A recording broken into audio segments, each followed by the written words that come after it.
Emploi, c'est votre magazine le mercredi sur BFM Lyon. Vous en avez l'habitude. Maintenant, bienvenue. Cette semaine, on va parler d'un nouveau métier que les jeunes connaissent très bien, le métier d'influenceur. Il cartonne sur les réseaux sociaux.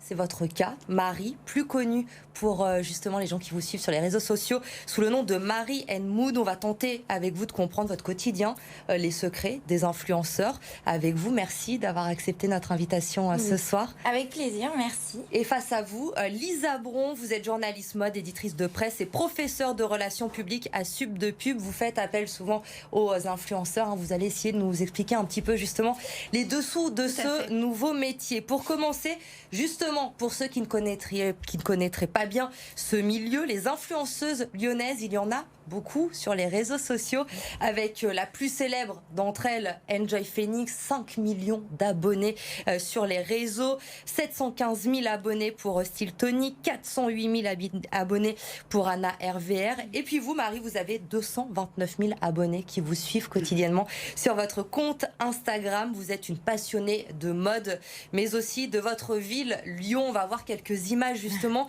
Lyon qui est toujours très présente dans vos publications. Vous postez des photos de mode, des conseils maquillage, des codes promo pour des marques. Pour commencer, comment vous définiriez justement votre métier? À quoi ressemble votre quotidien?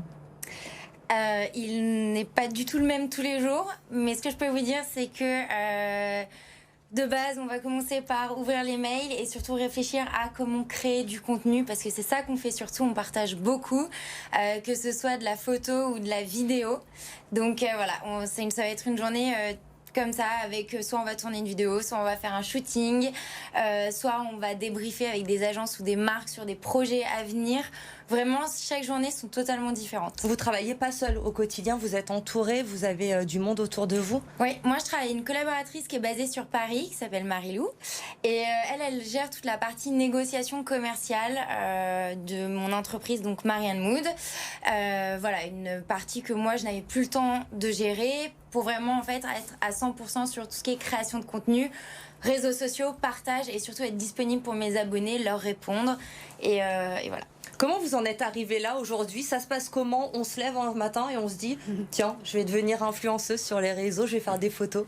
Pas du tout. Alors vraiment, c'est pendant mes études, j'ai créé un blog. En fait, moi j'ai surtout commencé avec un blog. Je crois que c'était en 2013.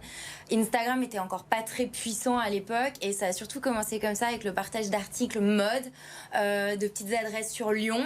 Et puis de fil en aiguille, je me suis prise au jeu. Les marques ont commencé à m'écrire, mais ça restait vraiment un passe-temps, on va dire. Jamais vous vous êtes dit ça va devenir mon métier, je vais pouvoir en vivre? Non, moi je me voyais évoluer dans le digital, community manager, dans des grandes agences, pas du tout. Je parlais pas du tout de métier d'influenceur. Et un jour, j'ai dû faire le choix de quitter mon travail pour me lancer dans cette aventure et c'est sans regret. Lisa, vous observez, je disais, vous êtes journaliste, ces influenceuses au quotidien. Comment vous définissez cette nouvelle façon de gagner de l'argent aujourd'hui grâce aux réseaux sociaux? Alors d'ailleurs, Marie l'a justement précisé, il s'agit d'une évolution du métier de blogueur. Moi, j'ai pu observer depuis 10 ans justement des profils comme celui de Marie qui vivent de leur création de contenu. Donc pour définir la création de contenu, on parle de création photo et vidéo pour l'intermédiaire d'une marque. Donc ils proposent de la visibilité aux marques, de la visibilité publicitaire, au même titre en fait qu'un média traditionnel, télé, radio, papier. Voilà, à leur manière. Et leur particularité, c'est qu'ils nous parlent de leur quotidien. Il y a plus de proximité, on peut s'identifier plus facilement que si on voyait une pub à la télé? Exactement. Et d'ailleurs, c'est ce qui fonctionne. À partir du moment où ils ont cette franchise et parlent aussi de leur joie, leur peine, leurs erreurs, leurs échecs, il y a beaucoup de mouvements qui naissent sur les réseaux sociaux. Ils ouvrent leur cœur et ils sont, d'une certaine manière, plus accessibles qu'une star de cinéma. Et ils nous ressemblent plus, c'est ce qui crée l'adhésion. Et d'ailleurs, la nature du mot influenceur. Ils influencent énormément le public, les adolescents bien sûr, mais aussi tous les abonnés. Et c'est devenu un vrai business, on l'a dit, aujourd'hui c'est très important sur les réseaux sociaux. Il y a énormément de marques qui font appel à ces influenceurs. Combien ça coûte tout ça?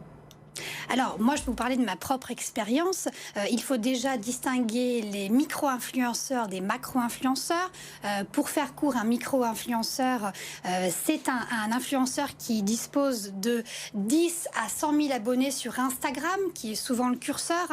Réseaux sociaux, quand on parle de réseaux sociaux, je voudrais préciser qu'on parle d'Instagram, TikTok, Twitter, Facebook, et il y a également YouTube. Mais c'est vrai que le baromètre est actuellement celui des abonnés Instagram. Donc 10 000 à 100 000 abonnés Instagram micro-influenceurs, 100 000 à 1 million macro-influenceurs. À partir d'un million... que vous êtes Marie, vous Voilà, êtes macro-influenceuse. Marie est macro-influenceuse. À partir d'un million, on parle de célébrité, au même titre qu'une star de la chanson, par exemple. Voilà, donc pour les cacher... on peut commencer à partir de 150 €. Une marque peut disposer d'un post photo sur un compte d'un micro-influenceur. Donc ça peut aller de 150 à 800 € quand on parle des micro-influenceurs. À partir de 100 000 abonnés, on commence un influenceur commence à pouvoir réclamer entre 1 500 et 5 000 € pour un post photo, vidéo. Puis l'enveloppe peut monter jusqu'à 10 000. Pour un seul post. Pour un seul post photo qui est souvent accompagné de vidéos. Encore une fois, les contrats divergent, donc c'est vrai qu'il existe différentes formules. Pour ma part, il m'est arrivé de commander un post photo à une influenceuse de plus de 10 millions d'abonnés que j'ai payé plus de 20 000 €. Oui, donc c'est quand même un sacré montant. Tout à fait. Marie, on parle de chiffres importants, évidemment. Vous comprenez les personnes, on entend souvent des gens qui disent « c'est pas un vrai métier, c'est de l'argent facile ». Finalement, on donne de l'argent à des jeunes qui font des photos toute la journée. Pourtant, c'est un vrai métier. Pour vous, vous nous l'avez dit, il y a du travail derrière. Ouais, c'est assez réducteur ce que pensent les gens de notre métier, parce que derrière une simple photo, ce que les gens qui comprennent, c'est qu'il y a peut-être des fois 2 à 3 heures de réflexion, voire même 2 à 3 jours de réflexion sur le projet, comment l'amener, la réalisation, son montage. Enfin, voilà, derrière une photo, il n'y a pas juste une photo prise au téléphone, surtout quand on part dans des projets beaucoup plus créatifs. Et voilà, donc c'est important de rappeler que c'est un vrai métier, parce que... Vous comprenez tout de même ces critiques de certains qui disent qu'il y a beaucoup trop d'argent autour de ce domaine-là? Je peux les comprendre, mais ce que j'ai envie de leur dire, c'est qu'eux aussi ont un salaire parce qu'ils travaillent. Voilà, donc qu'on soit jeune, pourquoi les jeunes seraient pointés du doigt? Au contraire, c'est une bouffée d'air frais, c'est une fraîcheur, c'est ça dont on a besoin aujourd'hui. Donc qu'on soit jeune ou pas jeune, peu importe, mais... c'est un métier qui est nouveau, il faut l'accepter, et voilà. Et si on vous propose cet argent, c'est aussi que les marques derrière en gagnent également aussi beaucoup plus en faisant appel à vous. Justement, comment ça se passe? Vous acceptez tous les contrats? C'est les marques qui viennent à vous? C'est vous qui sollicitez les marques? Non, du tout. C'est les marques qui viennent à nous. Après, moi, j'accepte pas tout simplement parce que j'ai un style qui me correspond, j'ai des affinités, j'ai des valeurs aussi. Donc voilà, je choisis.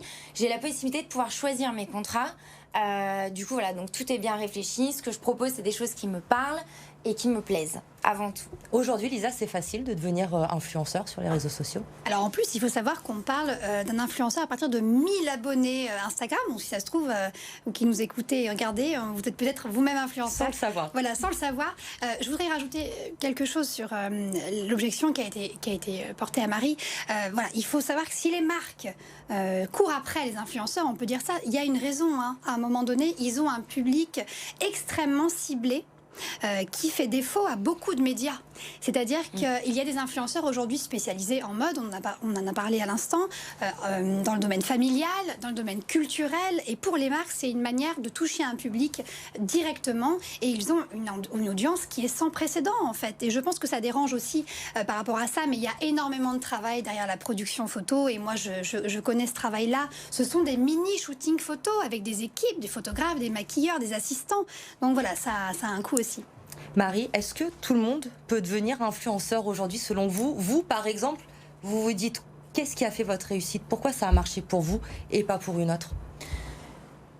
C'est difficile comme question. Après, je pense que c'est avant tout une personnalité, une manière d'être, et surtout d'être toujours la même personne depuis que je fais ça. Après, je pense que c'est ouvert à tout le monde. Les réseaux sociaux, c'est gratuit, c'est accessible. Donc, si on a envie d'essayer, on peut. Après, il ne faut pas s'attendre à en vivre forcément tout de suite.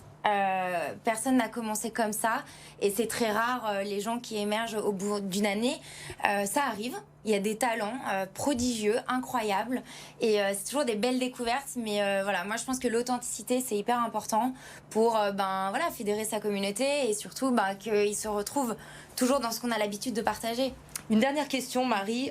Quand on regarde les influenceurs, les photos postées, on a l'impression d'une vie rêvée, que tout est parfait.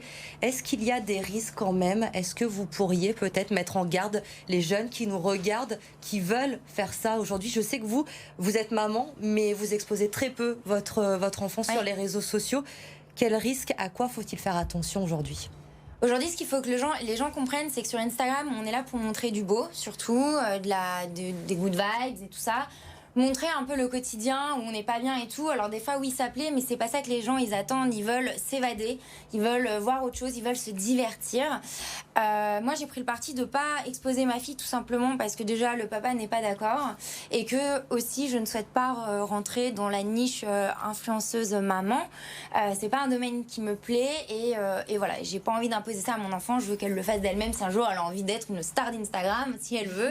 Mais c'est pas maman qui l'aura obligée à faire. Enfin voilà. Après, oui, il faut savoir que ce que l'on voit n'est pas forcément tout le temps une vie aussi joliment présentée. On a tous nos aléas, nos tracas. Donc voilà, il faut prendre du recul. Merci beaucoup, en tout cas, Marie, d'être venue nous parler de ce nouveau métier ce soir. Merci à vous, Lisa.